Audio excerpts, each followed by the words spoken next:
இதெல்லாம் கொஞ்சம் ரொம்ப ரேர் ப்ரீட்ஸ். மோஸ்ட்லி வந்து ஜென்ரலாக இதை பார்க்க முடியாது. அங்கே லாஸ்ட்டில் இருக்கிறது பார்த்திங்கன்னா சக்கரக்குட்டைன்னு சொல்லுவாங்க.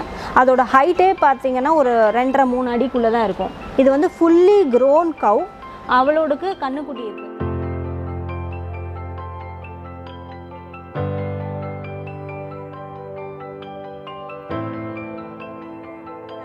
நாங்கள் A2 மில்க் தான் வாங்கி குடிச்சிட்டு இருந்தோம் இவ்வளோ நாளாக கூட.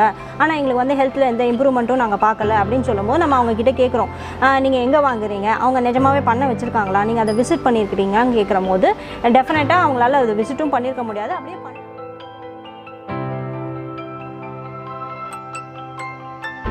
நமக்கே தெரியும் ஒரு 20 இயர்ஸ் பேக் வந்து நிறைய பாப்புலேஷன் இருந்தது. அந்த பாப்புலேஷனை வந்து கம்மி பண்ணுங்கன்ற மாதிரி அட்வர்டைஸ்மெண்ட்ஸாக நம்ம நிறைய பார்த்துருப்போம். ஆனால் இப்போ வந்து இன்ஃபர்டிலிட்டி சென்டருக்கான அட்வர்டைஸ்மெண்ட் பார்க்குறோம். அதுக்கெல்லாம் காரணம் வந்து இந்த மாதிரி ஹார்மோன் இன்ஜெக்ஷன்ஸ் போட்டு மில்கை கன்சியூம் பண்ணுறது is one of the reasons.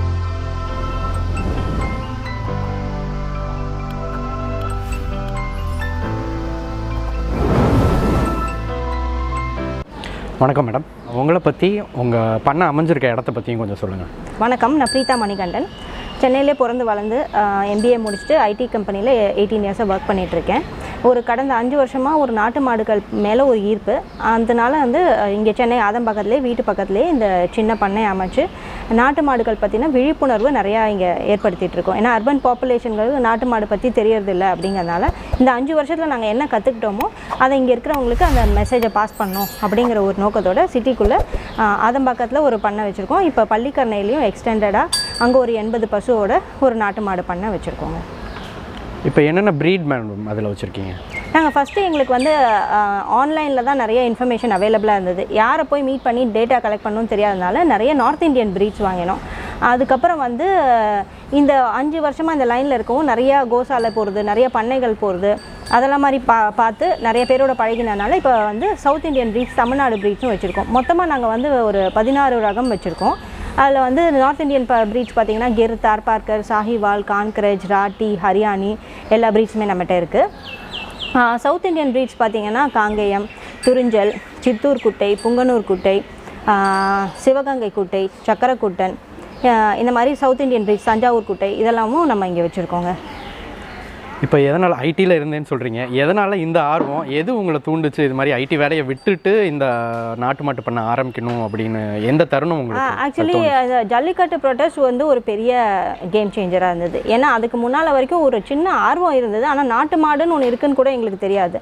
அப்போ அந்த டைமில் பார்த்திங்கன்னா நாட்டு மாடை காப்பாற்றணும், நாட்டு மாடை மீட் எடுக்கணும்னு நிறைய பேர் வந்து மெரினா பீச்சில் ப்ரொட்டஸ்ட் பண்ணாங்க. நாங்கள் மெரினாக்கெல்லாம் போகல. நாங்கள் வந்து நாட்டு மாடுனா என்னன்னு நிஜமாக பார்க்கணுன்ட்டு ஈரோடு பக்கம் போயிட்டோங்க.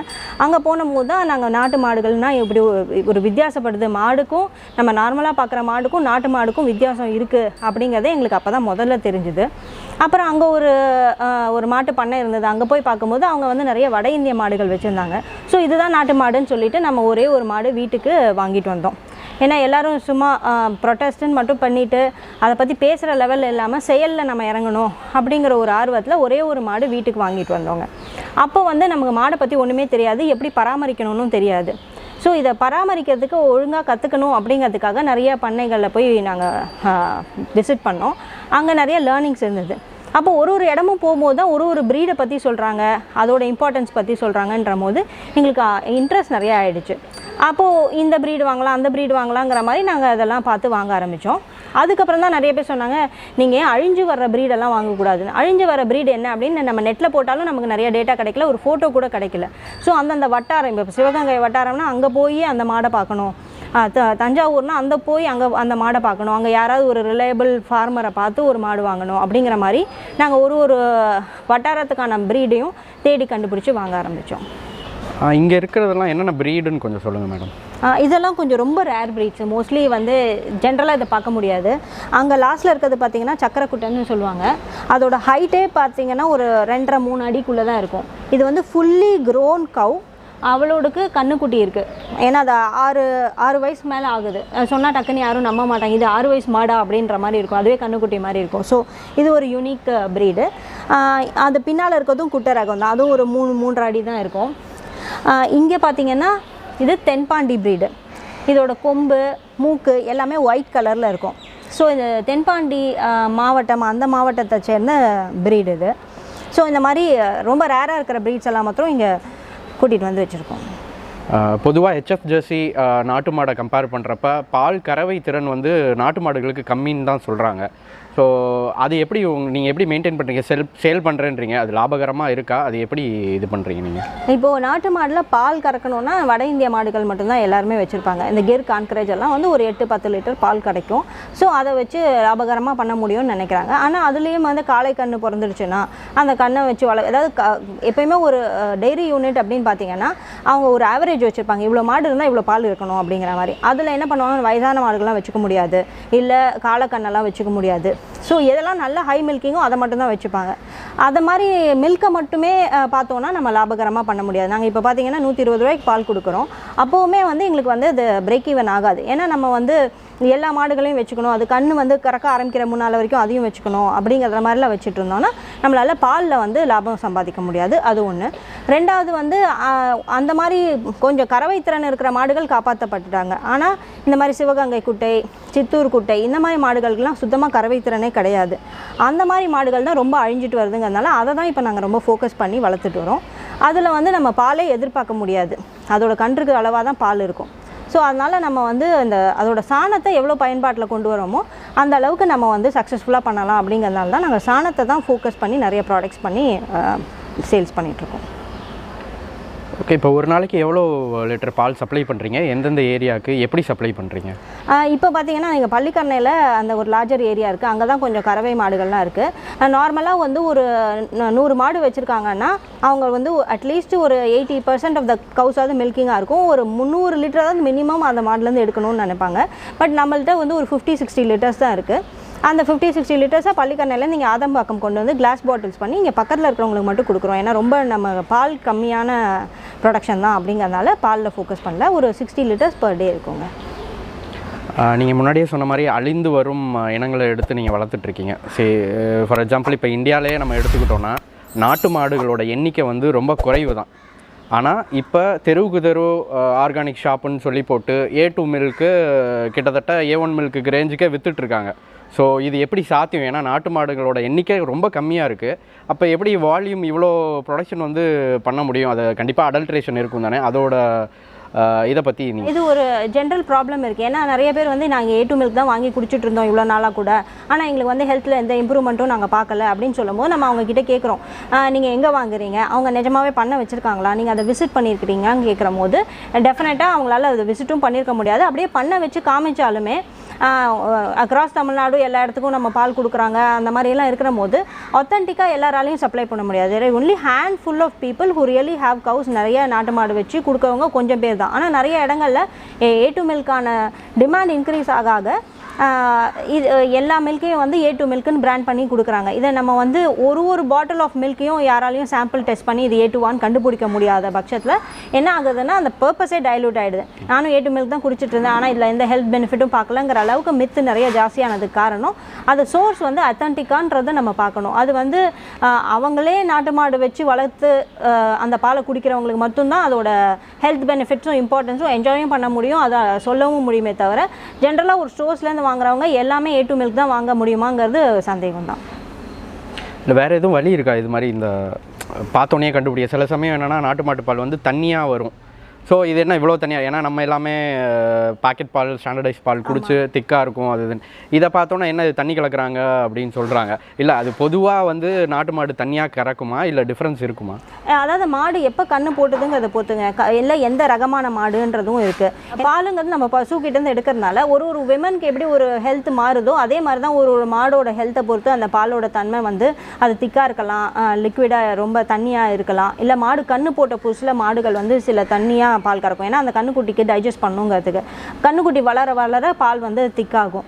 அந்த மாதிரி நிறைய சேஞ்சஸ் இருக்கும் பாலில். ஒரே மாடோட பாலையே நீங்கள் வந்து ஒரு 3 மாதம் 4 மாதம் குடித்தா கூட ஃபஸ்ட்டு டே கறக்கிற அளவுக்கு திக்னஸ் வந்து டிஃபர் ஆகும், அது ஒரு 2 மந்த்ஸ் கழித்து கறக்கிற போது. ஸோ நம்ம ஜென்ரிக்காக வந்து இந்த மாடோட பாலை வச்சு இது வந்து திக்னஸோ இல்லை லைட்டாக இருக்கோ இல்லை எல்லோவிஷாக இருக்குங்கிறத வச்சு நம்ம வந்து ஒரு ஜென்ரலைஸ் பண்ணுறது ரொம்ப கஷ்டங்க. At least for common man urban பாப்புலேஷனுக்கு அது டெஃபினட்டாக முடியாது. மேபி ரொம்ப வருஷமாக மாடு வளர்த்தவங்களாக இருந்து அவங்களுக்கு எக்ஸ்பீரியன்ஸ் இருந்தால் ஒட்டி நம்ம வந்து இதை டிஃப்ரென்ஷியேட் பண்ண முடியாது. ஒன்லி திங் இஸ் தட் நம்ம வாங்குகிற சோர்ஸ் ரொம்ப அத்தன்டிக்காக இருக்கா, அவங்க நிஜமாக மாடு வச்சுருக்காங்களா, அதை நம்ம போய் பார்த்துருக்கோமா, ரிலையபிளான பர்சனாங்கிற அளவு வரைக்கும் தான் நம்மளால் வந்து ரீசர்ச் பண்ண முடியுமே தவிர ஜென்ரிக்காக எவ்ரிடே வாங்குகிற மில்க் வந்து இன்றைக்கி வந்த மில்க் ஏட்டுவான்றதை நம்ம பார்க்கவே முடியாது unless and until we know the source.